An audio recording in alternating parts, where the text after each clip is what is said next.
Hello, ladies and gentlemen.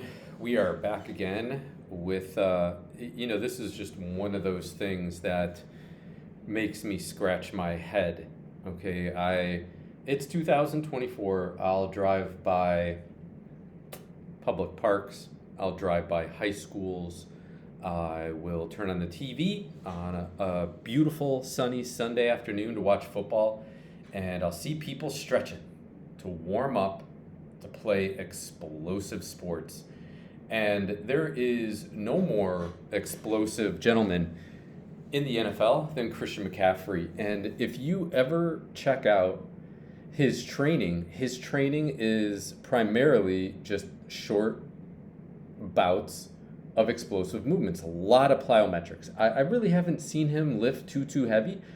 I would assume he does, okay? But what I primarily see him doing a lot is just a myriad of different plyometric drills, okay? And lo and behold, here we are, okay? I don't know how old he is right now. These problems typically happen around 25 years or older, okay? Where he's got Achilles tendinitis. Not only just Achilles tendinitis, he has double Achilles tendinitis, okay? Which just absolutely blows my mind. Bilateral Achilles tendinitis.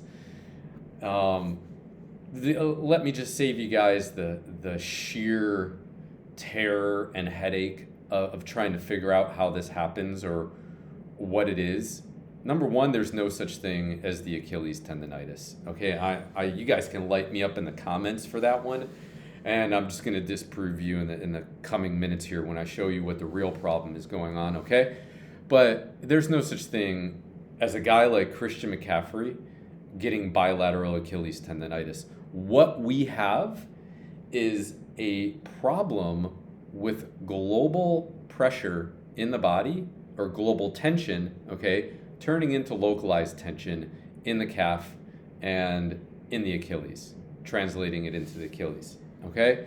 So if anybody knows Christian out there, go ahead and send this video. He doesn't even have to contact me. I'm gonna show you guys how to get rid of any sort of Achilles tendinitis, all right? Very, very simple. So here we go. We're gonna dive into the Foot and Ankle Pain Bible written by yours truly, okay?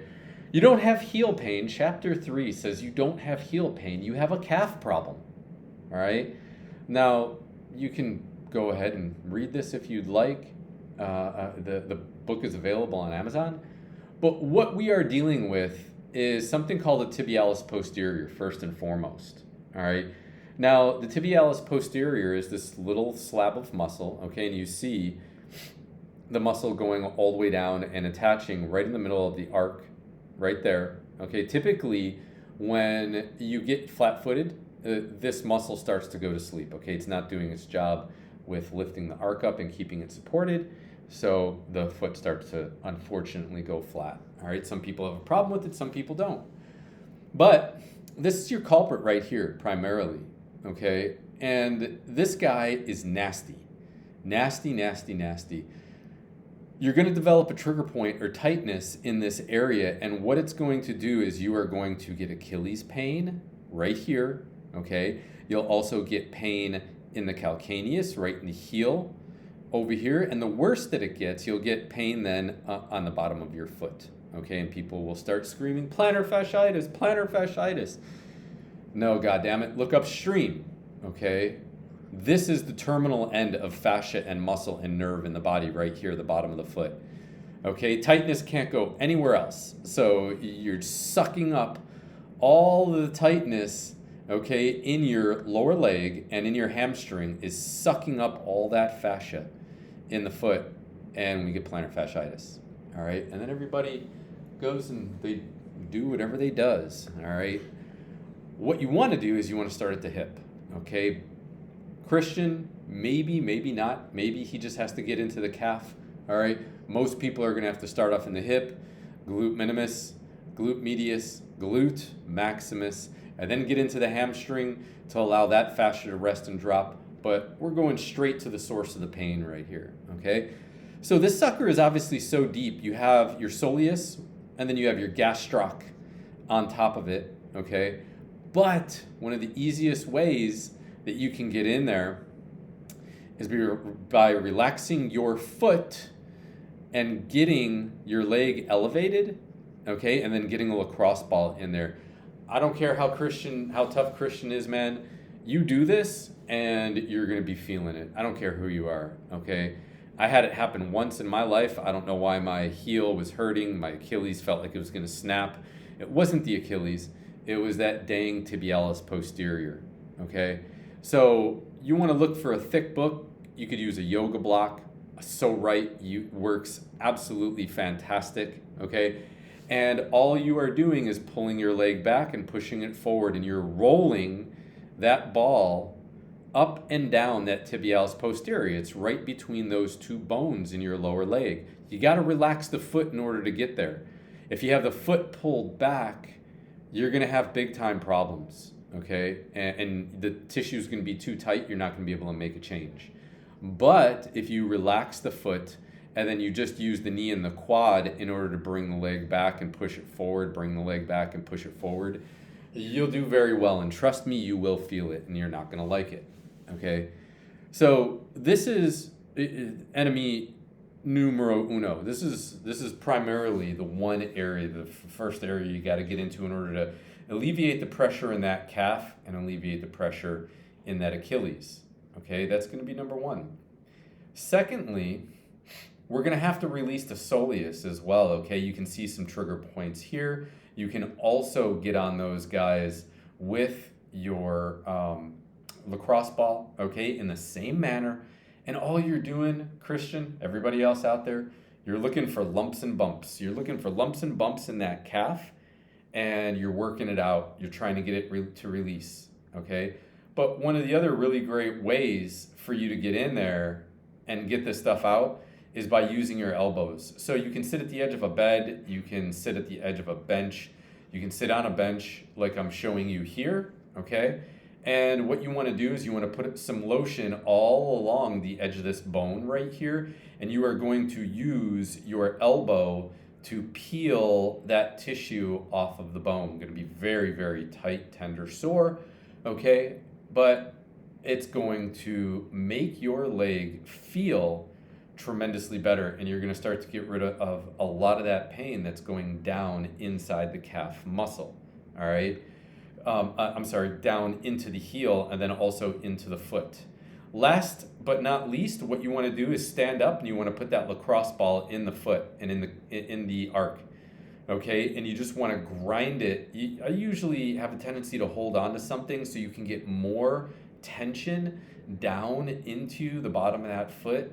I see a lot of people just, they're standing out in space and they put their foot on the ball, and that's all well and good, but you can't really get as much pressure as you need in order to open that sucker up.